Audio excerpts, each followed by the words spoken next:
censorship of lyrics has come into play.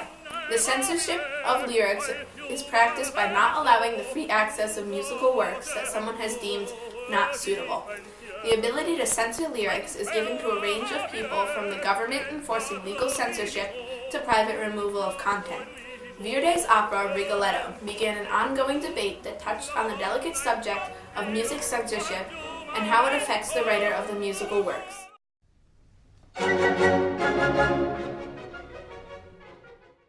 The opera Rigoletto by Giuseppe Verdi is the story of a womanizing duke and his hunchbacked jester. When this jester, named Rigoletto, mocks the husbands of the women the duke has been trying to woo, these husbands place a curse on Rigoletto and his master that ends in the death of Rigoletto's daughter. Rigoletto, which in private Verdi called the malediction or the curse, was to be written for a theater in Venice. At this time, Verdi was already a well-known composer and felt that he had certain freedoms on subject matter. Verdi once said of Rigoletto, "It contains extremely powerful positions.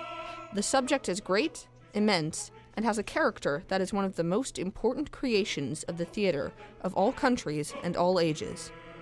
Due to its immense subject matter, Verdi and Victor Hugo, a French composer who wrote the play on which Verdi's was based, expected minor objections from the Austrian Board of Censors. Verdi and Hugo, however, failed to realize just how major the board's objections would be.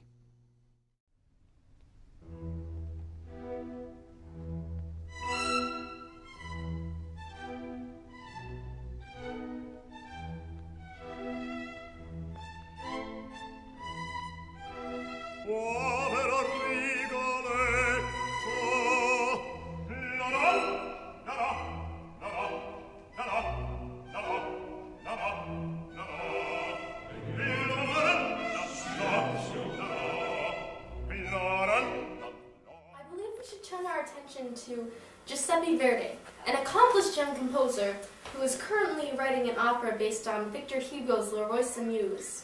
Le Roi s'amuse? Why does that sound so familiar? Why, we banned that play after just one performance. Of course it sounds familiar.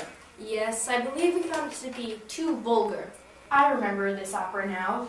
This opera was about the king who was seducing fine, upstanding women. And he had a jester named Triboulet. I believe the king has relations with Tribulet's daughter, and she ends up dying. That play was an insult to King Louis Philippe. Well, we don't know that for sure. But what was clear was that Le Roi s'amuse is far too inappropriate for the stage. So why does Verdi think that he can make an opera out of this and then have us approve it? We will not stand for this. Well, it seems Verdi has a certain supporter. Guglielmo Brenna, who is a fine and wealthy gentleman. Well, if Brenna approves of this and thinks it's suitable, then we can't ban it completely. But we must ban it completely. I had spies go and check on his work. Do you know what Verdi and his treacherous companions call it in private? The malediction! The curse! Surely this cannot be a suitable opera.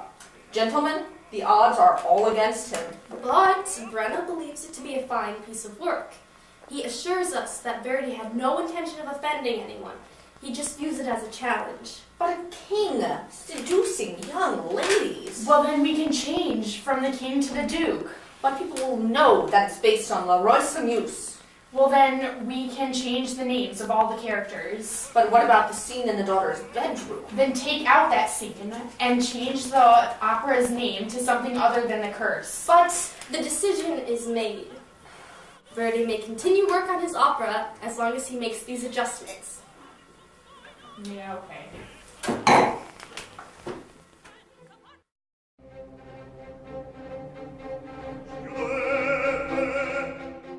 Originally, Verdi's opera contained many inappropriate scenes, including a scene where Rigoletto's daughter, Gilda, is raped by the king.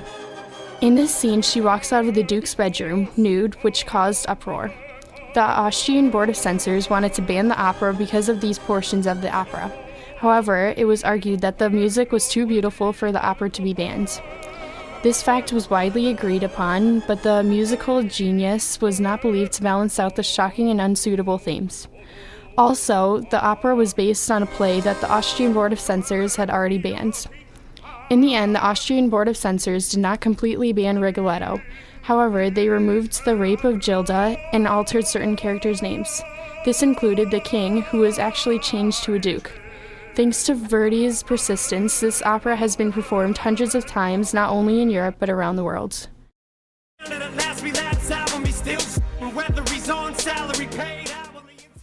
Although music censorship today is not nearly as much of a problem as it was in Verdi's time, it still does happen in small ways that can have a huge effect.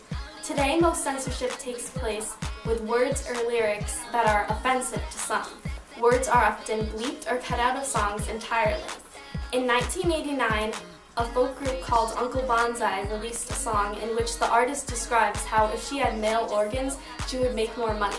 The Federal Communications Commission imposed a $2,000 fine on a radio station that played this song because it depicted sexual organs, even though the song was clearly more political than sexual. Also, some albums today are labeled with a sticker that informs the buyer of inappropriate content. These stickers can be harmful to artists because they're not attractive to music store owners.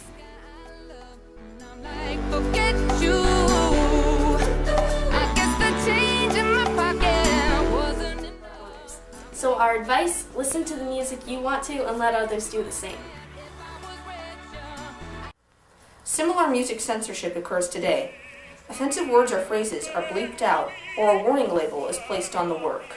Still, the music remains the same. Censorship like this is acceptable. Some works are written for a specific group of people, but, inevitably, persons outside of this group will be exposed to the work as well. Censorship in the name of protecting people from what they don't want to hear is acceptable. But when editing of artistic work becomes about control, it is not tolerable.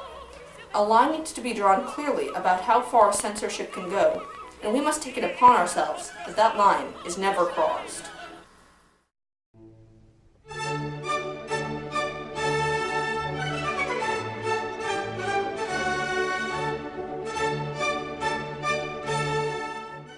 Verdi's opera.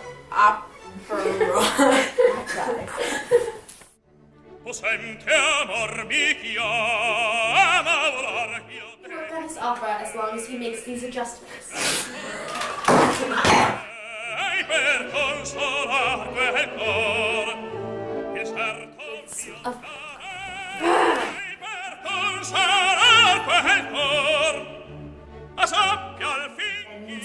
think that we're gonna approve it.